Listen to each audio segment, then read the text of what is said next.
our new normal looks like it's going to stay here for a while. Ohio's stay-at-home order is extended for another month, and nowhere will that be felt more than at local restaurants. On the front page centerpiece this week, for Cincinnati's booming restaurant scene, the tables have turned.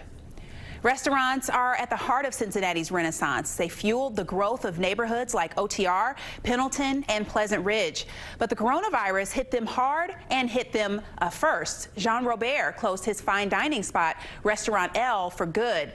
Christian Gill, another popular chef, owner of Boomtown Biscuits and Whiskey, doesn't know if he'll be able to reopen when this is over.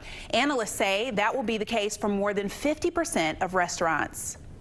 The pandemic will change the dining scene forever. Courier reporter Andy Brownfield sat down with several of the city's biggest chefs and restaurateurs, and he joins us via Skype to talk about what they think the future holds. Hi, Andy. Hi. Well, let's jump right in. So what are you hearing from restaurateurs about the kind of impact that they think this will happen, and maybe some of, or that they think this will have, and then some of the relief they're anticipating from the Stimulus Act?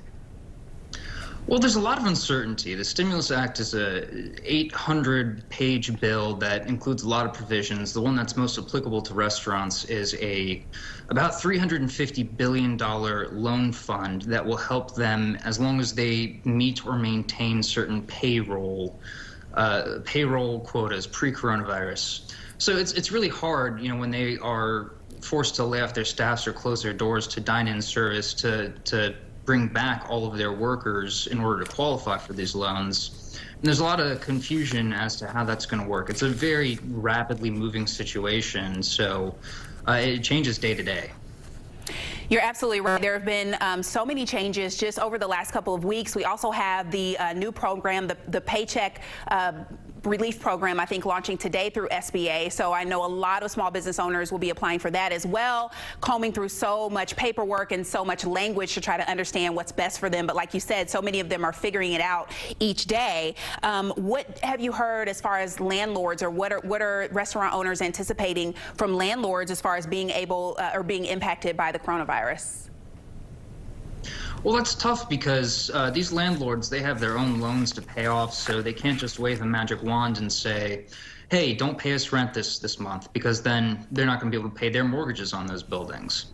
But a lot of them have been working with their lenders. 3CDC, for instance, yesterday announced, or it was actually on Thursday announced, that they had renegotiated a lot of their loans and secured payments of only interest for the next 90 days from a lot of their lenders, so they are able to offer some relief to their tenants. Their bar and restaurant tenants will only have to pay a percentage of their sales if they're making any sales at all. And their retail tenants are having their rents forgiven for at least the months of April and May. And I've also spoken with the CEO of Urban Sites, another large private developer, and he said that he's worked with his lenders as well and is working with each tenant individually to see their needs and offer relief when possible. And he expects that they will be collecting maybe 50% of their expected rent for the next at least 2 months. I know a lot of folks are trying to work with their landlords, not just in the restaurant industry. I think everyone across the board, a lot of folks are looking to try to make those arrangements. And we've been also trying to emphasize that even if they receive that relief, they do still have to pay. So they might get a break for now, but it's still going to end up being a payment. I think that's important for folks to understand as well. Can you talk a little bit about the Cincy Card Connection? So a group came together to try to help out the restaurant industry? Yeah, this is actually a pretty incredible story.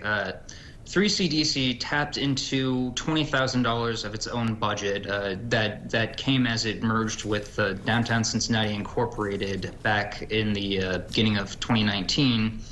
And along with Empower and Procter & Gamble, they created a total of a $37,500 fund to help match gift cards purchased by Cincinnatians to put some cash into the pockets of these businesses that are impacted. And they're not just 3CDC tenants either. Any business in downtown or over the Rhine where a Cincinnatian purchases a gift card, this fund will match that gift card dollar for dollar at a similar but different business. So let's say I go out and buy a gift card to Nada. They'll send me a gift card in that same amount to another restaurant like Bakersfield. And the incredible thing is that this matching fund in less than 24 hours was completely depleted because of the overwhelming support that these businesses got from Cincinnatians. So now there is $75,000, thanks to 3CDC, Empower, and Procter & Gamble, in the pockets of our downtown and over-the-Rhine businesses. That is wonderful to hear. I think that's the bright spot that we all need right now. Hopefully we'll also be able to continue to support that fund. Thank you so much for joining us. Andy Brownfield with the Business Courier. We'll keep our eye on that story as it continues to develop. Thanks for having me.